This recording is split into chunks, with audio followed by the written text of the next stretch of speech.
Welcome back. আশা করছি আপনারা সকলেই ভালো আছেন। তো এই ধরনের ভিডিওগুলো এডিটিং করার জন্য আমাদের কিছু ম্যাট্রিক্স প্রয়োজন হবে, যেগুলোর লিঙ্ক ভিডিও ডেসক্রিপশনে দেওয়া থাকবে।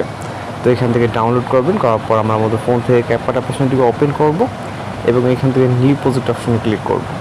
এরপর ভিডিওস অপশন থেকে প্রথমে আমাদের 3 সেকেন্ড একটা ভিডিও ক্লিপ অ্যাড করতে হবে। সিলেক্ট করে জাস্ট অ্যাড অপশনে ক্লিক করব এবং চলে যাব এন্ডিংয়ের দিকে। ওয়াটারমার্ক থেকে অবশ্যই রিমুভ করবেন। এরপর হচ্ছে আমরা ফটো সেট করার জন্য প্লাস আইকন এবং ফটোস অপশনে ক্লিক করব। এখান থেকে আমরা টোটাল 12টির মতো পিকচার সিলেক্ট করে নেব। ওকে, আপনি আপনার মতো করে 12টি পিকচার সিলেক্ট করে নেবেন।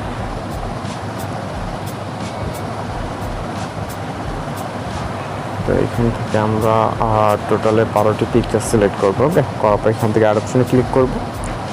এরপর আমরা পিকচারগুলোকে ফুল স্ক্রিন করে নেব। জাস্ট পিকচার লেয়ারে ক্লিক করে ডিসপ্লে থেকে আমরা যেটা যতটুকু প্রয়োজন, আপনি চাইলে লেফট বা রাইট সাইডে কিন্তু এগুলোকে নিয়ে যেতে পারেন। ওকে, জাস্ট এখান থেকে জুম করবেন এবং লেফট বা রাইট যেটা যেদিকে প্রয়োজন মনে হয় আপনি কিন্তু সেদিকে মুভ করে নিতে পারবেন। তো প্রতিটা পিকচারে আমাদের জাস্ট এভাবে ফুল স্ক্রিন করে নিতে হবে যদি না থাকে। আর যদি আপনার পিকচারগুলো ফুল স্ক্রিন থাকে সেক্ষেত্রে আর করার প্রয়োজনে আমরা চলে যাবো হচ্ছে নেক্সট স্টেপে। ওকে, তো এইখান থেকে জাস্ট ফুল স্ক্রিন করে নেব। আর আপনাদের কী ধরনের ভিডিও এডিটিং প্রয়োজন সেগুলো কিন্তু যদি আমাদেরকে জানান সেক্ষেত্রে কিন্তু আমাদের আরও সুবিধা হয়। ওকে, সেই ধরনের ভিডিও টিউটোরিয়াল আমরা আপলোড দেওয়ার ট্রাই করব। দেন আমরা চলে যাবো স্টার্টিং পয়েন্টে। এখানে মিউজিক অ্যাড করার জন্য অ্যাড হয়ে, তারপরে এক্সট্রাক্টেডে ভিডিও করে মিউজিক দেওয়া থাকবে, জাস্ট সিলেক্ট করে এখান থেকে ইম্পোর্ট সাউন্ডেতে ক্লিক করব। ওকে, এবার ডিউরেশন অ্যাড করতে হবে। প্রথম পিকচারে ক্লিক করবে, এটা ডিউরেশন রাখতে হবে 0.6। দ্বিতীয় পিকচারটাকে সেমভাবে হচ্ছে 0.6 ডিউরেশন দিতে হবে। ওকে, এখানে প্রতিটা পিকচারের ডিউরেশন দিতে হবে হচ্ছে 0.6, জাস্ট বিটের সাথে অ্যাডজাস্ট হয়ে যাবে। ওকে, এখানে যে গ্রাফ বিটগুলো দেখতেছেন এগুলোর সাথে কিন্তু অ্যাডজাস্ট হয়ে যাবে 0.6 ডিউরেশন দিলেই। ওকে, এখান থেকে জাস্ট 0.6 ডিউরেশন দিয়ে দিব এবং লাস্ট পিকচারটা যেহেতু যতটুকু থাকে আর ততটুকু দিয়ে দিতে হবে। ওকে, প্রায় আমাদের লাস্টের দিকে চলে আসছে এবং লাস্ট পিকচারটা হচ্ছে 0.9। এবার হচ্ছে আমরা অ্যানিমেশন অ্যাড করবো, তারপর ট্রানজিশন ইফেক্ট। ওকে, তো অ্যানিমেশন অ্যাড করার জন্য প্রথম পিকচার ক্লিক করবো, তারপর অ্যানিমেশন। দেন আমরা এখান থেকে কম্বোতে চলে যাব।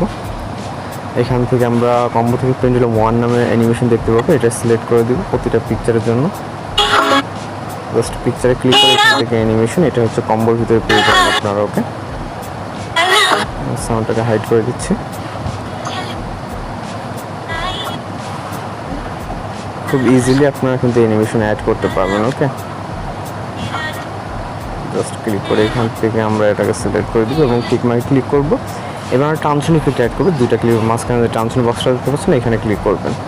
এখানে ক্লিক করার পর আমাদের এখানে অবশ্যই নেট কানেকশন প্রয়োজন হবে। আমরা রাইট সাইডে চলে যাবো, যাওয়ার পর এখান থেকে আমরা বিভিন্ন ধরনের ট্রানজিশন ইফেক্ট দেখতে পাবো। কিন্তু পুল ইন নামে ট্রানজিশন ইফেক্ট যেটা দেখতে পাচ্ছেন এটাতে উপরে ক্লিক করবেন। ওকে, নেটের কারণে কিন্তু ইমেজগুলো দেখা যাচ্ছে না, একটা একটা লোডিং নিচ্ছে দেখছেন ইমেজগুলো।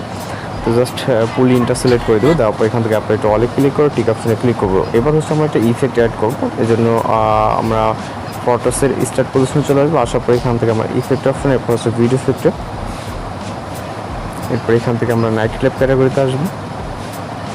আসার পর এখানে হিউজ পরিমাণে ইফেক্ট আমরা দেখতে পারবো। এর ভিতর থেকে আমরা স্টপ নামে একটি ইফেক্ট খুঁজে বের করবো। ওকে, স্টপ ইফেক্ট, সেটা জাস্ট সিলেক্ট করে টিক অপশনে ক্লিক করব। ইফেক্ট লেয়ারটাকে স্টার্ট থেকে ভিডিও ইন্ট এবং আপনি চাইলে এখন ভিডিওটাকে প্লে করে দেখতে পারেন।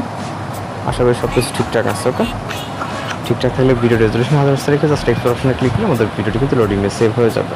তো আজকে এডিটিং টিউটোরিয়াল করে দেখা হচ্ছে নতুন কোনো ভিডিওতে। সবাই ভালো থাকবেন, সুস্থ থাকবেন।